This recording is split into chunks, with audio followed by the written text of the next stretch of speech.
जय श्री राम। सभी मित्रों को मेरा प्रणाम। तो जैसा कि आपको पता है कि हमारी कोशिश है कि हर घर श्री रामचरितमानस पढ़ा जाए और कम से कम एक पौधा आप डेली लगाइए। तो अगर आपको पता हो तो आज मैं स्थित हूँ भगवान कुश की नगरी कुश भवनपुर, जो कि सुल्तानपुर के किनारे स्थित है और ये स्वीता कुंड के नाम से जाना जाता है। और आपको बता दूं कि ये जो स्थान है, यहाँ पे जब भगवान श्री रामचंद्र जी, सीता जी और लक्ष्मण जी वनवास जब उनको मिला था, तो पहला जो विश्राम उन्होंने किया था यहीं पे किया था, यहीं कुश भवनपुर में ही। और जो भगवान कुश थे वो इनकी राजधानी है, वो यहाँ के राजा थे। और ये जो आप घाट देख रहे हैं, एक बार आशीष घाट दिखाना। जो आप घाट देख रहे हो ये सीता कुंड के नाम से जाना जाता है। यहीं घाट पे ही रात्रि विश्राम किया था भगवान श्री रामचंद्र जी ने, माता सीता ने और लक्ष्मण जी ने। तो बाकी और भी आपको हम दिखाएंगे यहाँ के बारे में। बाकी आइए पहले जो हमारा रोज का, आपको पता है कि मैं रोज श्री रामचरितमानस कम से कम 5 चौपाई पढ़ता हूँ और आप लोगों से मैं ये बोलता आया हूँ कि कम से कम 5 चौपाई आप डेली पढ़िए श्री रामचरितमानस की।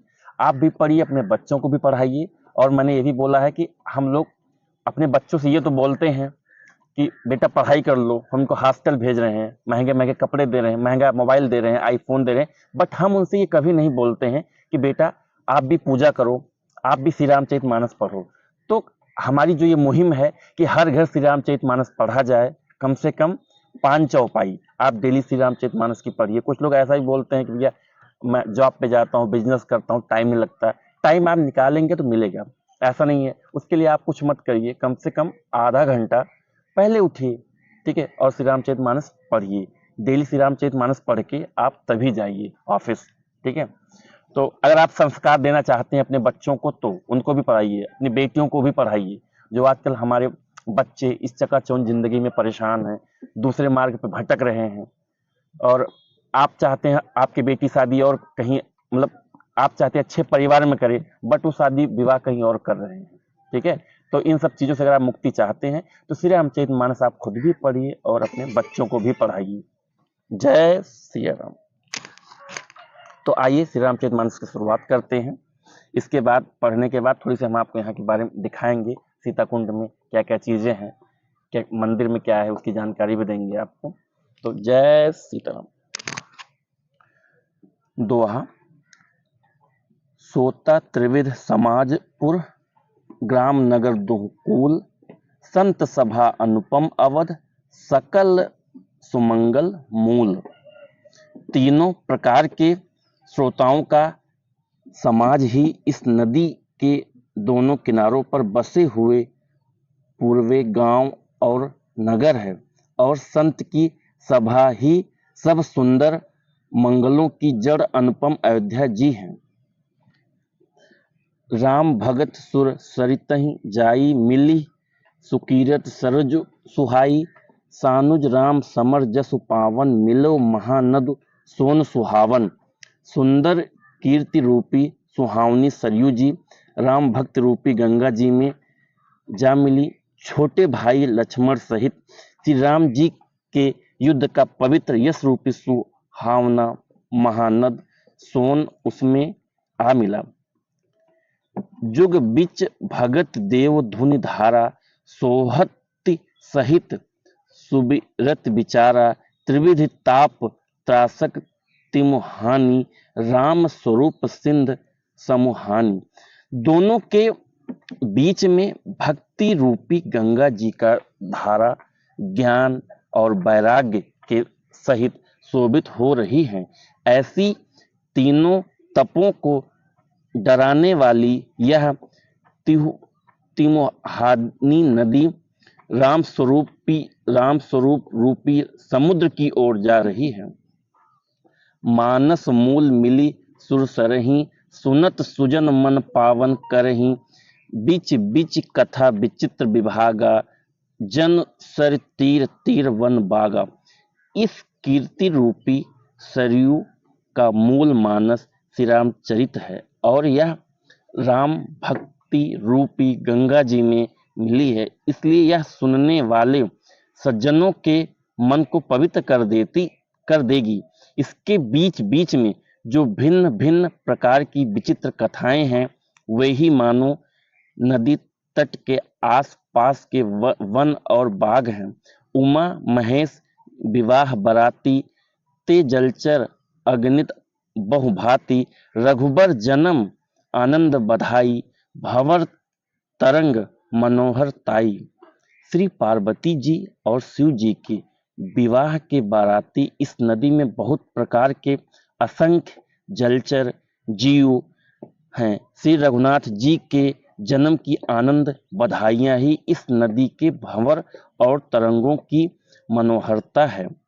दोहा, बाल चरित चहु बंधु के, बनज विपुल बहुरंग, नृप रानी परिजन सुकृत, मधुकर बार विहंग।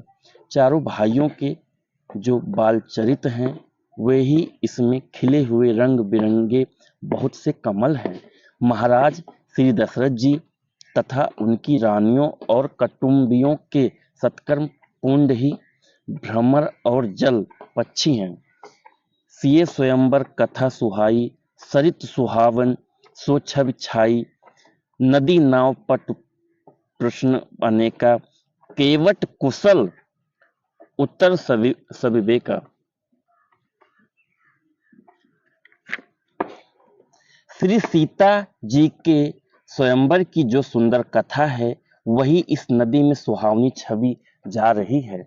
अनेकों सुंदर विचार पूर्ण प्रश्न ही इस नदी की नावें हैं और उनके विवेक युक्त उत्तर ही चतुर केवट हैं। जय श्री राम। तो मित्रों, जैसा कि आपको पता है कि हमारी कोशिश है कि कम से कम 5 चौपाई हर घर डेली पढ़ा जाए। यह मैं आपसे हर रोज बोलता हूं और कम से कम एक पौधा आप डेली लगाइए।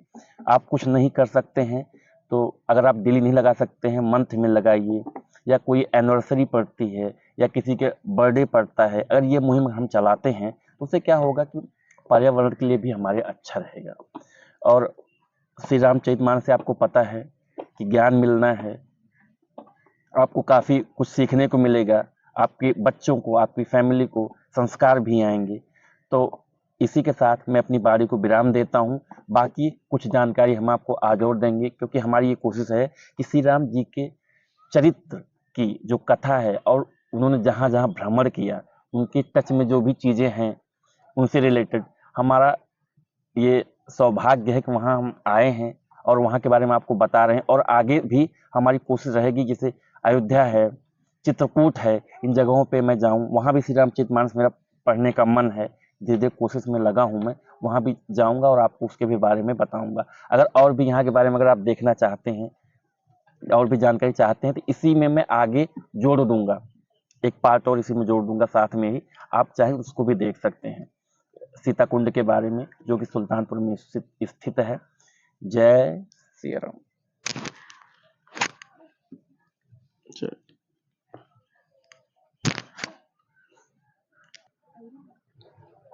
धूप आई मतलब के आगे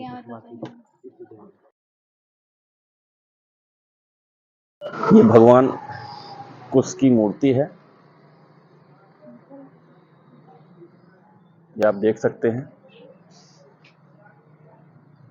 और यहाँ पे कुछ जानकारी भी है, करीब से आप इसको मैं थोड़ा जूम कर रहा हूँ, पढ़ लीजिएगा।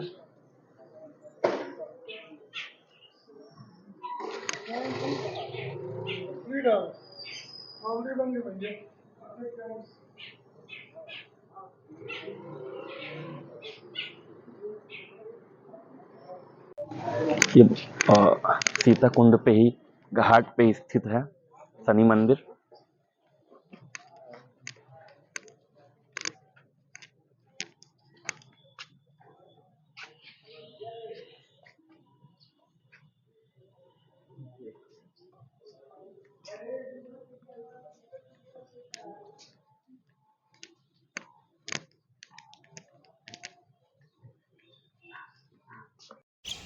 अच्छा,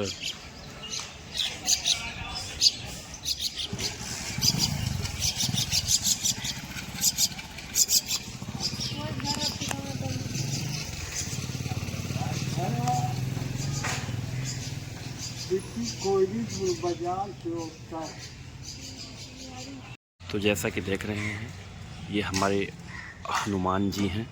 सीता कुंड घाट के जस्ट बगल मंदिर स्थित है श्री बजरंगबली जी का, और जस्ट नीचे भोले शंकर हैं। जय भोले शंकर की जय।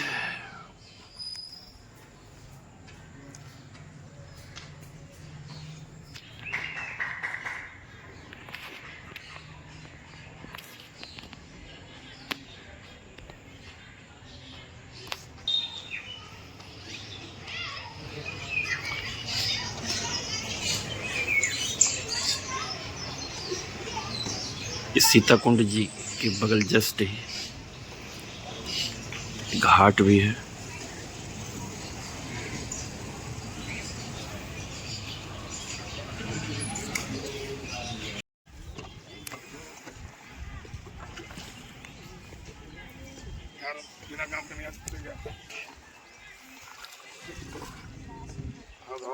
ये बढ़िया धूप लग रही है।